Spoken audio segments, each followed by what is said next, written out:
நாச்சியார் திருமொழியில் 9ஆம் திருமொழியில் 9ஆம் பாசுரம் பார்க்கலாம். கோங்கலரும் பொழில் மாலிரும் சோலையில் கொன்றைகள் மேல் தூங்கு பொன் மாலைகளோடு உடனாய் நின்று தூங்குகின்றேன்.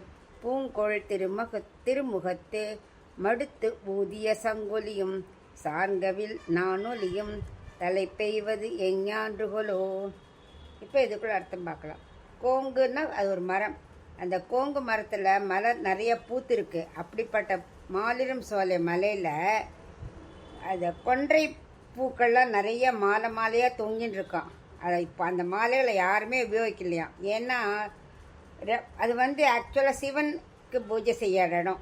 ஆனால் மாலிரும் சோலையும் பெருமாளுக்குள்ள இடம். அதனால் சிவனுக்காக உள்ளதுனால அது யாருமே அந்த பூவை எடுத்து பெருமாளுக்கு சாத்தலை.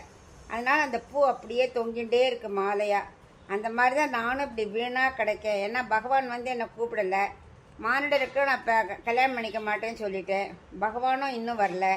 ஏன்னா எனக்கு இன்னும் பகவானோட இந்த சங்கு ஒலியும் இந்த சார்கவிலோட நான் ஒலியும் எனக்கு இன்னும் கேட்கவே இல்லை. அது என்னைக்கு அவர் வரப்போகிறாரோ நான் காத்துன்னு இருக்கேன். அது அந்த நாள் என்னைக்கு வருமோ அப்படின்னு ஆண்டாள் சொல்கிறேன்.